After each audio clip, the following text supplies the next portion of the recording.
moving on to a much more serious topic, actually, we have some disturbing footage out of Florida that, Ryan, I know you want to talk about. So the Tampa Bay Times obtained body cam footage of the arrests, and they posted 3 different arrests. We're going to play a couple of them here of people who are being charged with voter fraud. And as you watch these videos, you're going to see that what you're looking at, to me, feels like state entrapment. These are people who, there was a referendum that restored felon voter rights in Florida. The DeSantis administration attached a bunch of different conditions and that made it so that you weren't automatically allowed to come back in. It also held exceptions for murder and for sex crimes. Mm-hmm. And so, but the entire thing is so confusing because of all the different red tape that was thrown up around it. You'll see one of these people, the DMV, just said, hey, you can register to vote now. These people all got voter registration cards from the state. They were on the rolls. They went to vote. And then the state goes and rounds them up. And so I would encourage people to watch these clips before they jump and comment and say something asinine like, well, if you don't want to get arrested for voter fraud, don't do voter fraud. Watch it first. If you still want to say something asinine, watch it first and then say it. So let's roll some of this. I have to go to first appearance, nothing like that. So I didn't do it. Okay. So, ma'am, we have a warrant for your arrest. For what? For voter fraud. good. How are you, sir? Right? Oh my God. Hold on. Wait. Let me tell my husband. We're telling him he's right here. Right here. So if you could put your hands behind your back, please. Oh my God. Do not move. Ultimately, ma'am, you have a warrant. Okay. The warrant. Listen. I know you caught off guard. I understand. Right. So you have a warrant. It's for voter fraud. Okay. Hear me out. It's an ROR. You know what an ROR is? Oh my God. You go in, you get booked, and then they're going to release you from booking. You can go right out. You're going to be right back out. Okay. Right back But you have a warrant. Okay. Yep. I'm like, voter fraud. I voted, but I ain't commit no fraud. Well, so that's the thing. I don't know exactly what happened with it, but you do have a warrant. That's what it's for. Okay? Oh my God. Yeah, so I don't know what happened with that, but... I got out, but the guy told me that I was free and clear to go vote or whatever, because I done my time. Yep. I was free. But the warrant was just made yesterday, so... The guy's talking to me 2 weeks ago. Yeah, I know. I don't know, ma'am. I honestly couldn't tell you, okay? So I got to do some paperwork, and the quicker I can get the paperwork done, the quicker I can get you there, okay? Hey, unfortunately, you got a warrant out, okay? Warrant? What Yes, sir. You want to put your hands behind your back for me? I guess you're not allowed to vote. Well, no, but no one ever really explained all that much to me. I told the guys when they came out here that I was at the driver's license place, getting my new driver's license. Yeah. The guy there asked me, he says, hey, can you vote? He says, hey, are you ready to vote? I said, no, I'm a convicted felon. I'm pretty sure I can. He goes, well, are you still on probation? I said, no. I got off probation like a month ago. He goes, well, then you can probably vote. Hey, just fill out the form, and if you can vote, then they'll give you a card. If you can't vote, then you won't. And I'm like, all right. And there's your defense. You know what I'm saying? That sounds like a loophole to me. Well, we can hope. Can you give this back to me? Yes, sir. Will do. It's because of the sex offender thing that you can't vote. So, I mean, the warrant is for the voting deal, I guess, but...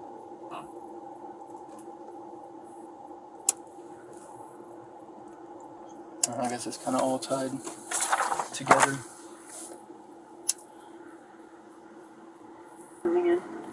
Yeah, I guess they're doing like some kind of roundup thing or something for all the ones that were within the county. Yeah, I had to do one of these this morning already. Oh, really? Do you know the statutes for them? It doesn't say it on the... Let's walk over to my car, okay? Y'all doing this now, and this happened years ago? I don't know. I have no idea, man. This shit crazy, man. Y'all put me in jail for something I didn't know nothing about. Why would y'all let me vote if I wasn't able to vote? So those are officers with the police force that Ron DeSantis created called the Florida Office of Election Crimes and Security. It was part of, I believe, 18 arrests. DeSantis followed it with a press conference. Like this was clearly a coordinated sweep. And I think my posting of the video and us doing it here is what Ron DeSantis wants. I think he wants to chill the get out the vote operate. Like he wants people to be afraid of voting. That if they go out and vote, there's a chance that they don't really understand the rules. And yes, there was a felon voter restoration law, but it's complicated, and so maybe you actually can't vote. And so, if is it really worth it? You really want to go out there and vote because you might wind up getting handcuffed.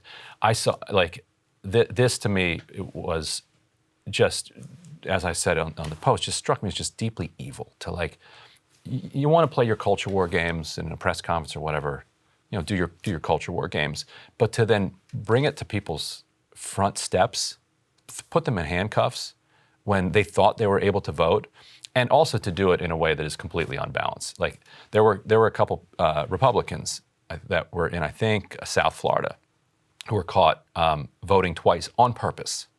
They knew they voted twice. I remember that, yeah. Right. And what did they get? Like a little community service or something. Or they had to go to a class to teach them not to vote twice.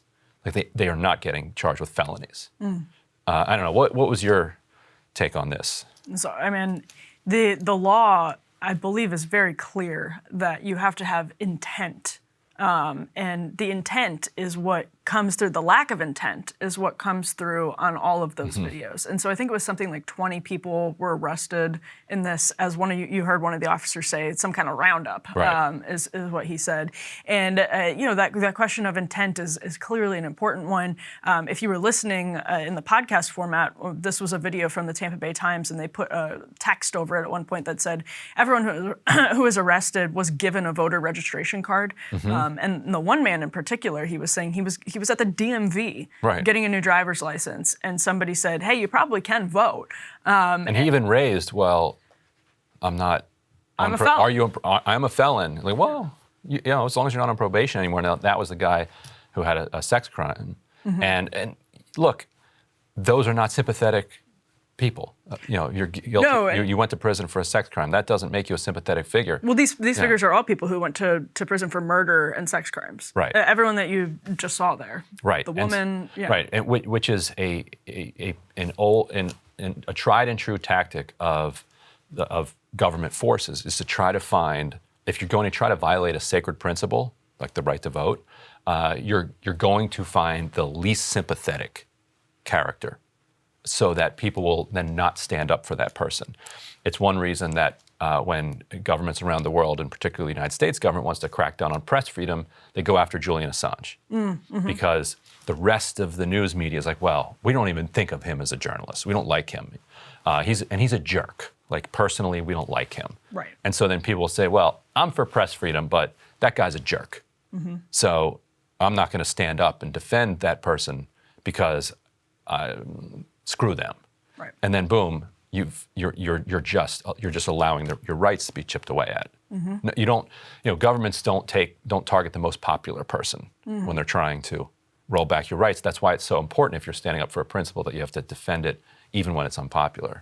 Exactly. Judge me by how I treat the least among us, and that's a key principle, obviously. But the other thing I would add to this is, it's very frustrating, and I don't think it's even tactically smart, the Republican focus on voter fraud. So this idea that you have illegal people that are intentionally voting illegally, as opposed to, I actually think there are serious questions about ballot harvesting. I think there are serious questions about the way that billionaires, Democratic billionaires, poured money into, especially the 2020 election, with this operation that was, made it easier for all of this to happen, laid the groundwork, as Mark Elias did in states like Wisconsin, to have the money sort of smooth the path for Democratic candidates. I think that stuff is actually very worth talking about. I think it's very worth talking about just the basic sanctity and the security of a person going in and casting a secret ballot. All of those things, very legitimate room for inquiry there. And but when it turns into the security of our voting tabulation, from foreign hacking. 100%. Yeah, using, especially as we gravitate towards new technologies. I think these are very legitimate areas of inquiry. When it goes into stuff like this, Listen, I don't know that I don't think this is going to hurt Ron DeSantis one bit. I don't think there's a real political liability for all of the reasons you just listed. But I also don't think it's tactically a good use of either a good use of your political resources or even just your resources as a state. Of course, I don't think that, but I don't think it's a good use of your political capital either. And so it's just very frustrating to see people get caught in the mix. Yeah, and this is the second time that one of his stunts has involved kind of fundamentally transforming the lives of just normal people. Because there's still an ongoing investigation about the way, how did he get these Venezuelans in Texas onto a charter plane? Although that I think is increasingly vindicated. I'm following that investigation very closely, and I think it's increasingly vindicating for DeSantis. So maybe we can do a segment on this in the next week or so. But I mean, it was pretty clearly all voluntary, and going to Martha's Vineyard, pretty clearly that was communicated. The more we learn about it, as far as we know. What I'm still curious about is whether there was false information given to people about guarantees of housing and work. And also the money that he got from the Florida legislature to do this was for people who were in Florida illegally. Yes. Texas is not Florida. So he had to fly them into Florida? He did do that. So he flew them from Texas to Florida. It's a stunt. Yeah. Now they're in Florida. Now I can spend the money on it. So it's 100% a stunt. Bro. And I don't know where the bulk of his resources in this election security what force have been spent. But that's exactly the thing that you risk sort of going over the line when you do these stunts, to the point where now you're just wasting taxpayer money. And politicians, I'm coming at this from the perspective that politicians engage in stunts, period, no matter who they are, and just sort of gauging this or grading this from the pure cold political strategy perspective. That is absolutely where you risk really pissing people off. Yeah, and I'm saying a stunt is one thing. Don't destroy regular civilians' lives who aren't involved in this. Absolutely. Absolutely. Cable news is ripping us apart, dividing the country, making it impossible to function as a society, and making it impossible to know just what is true and what is false. But the good news is they are failing and they know it.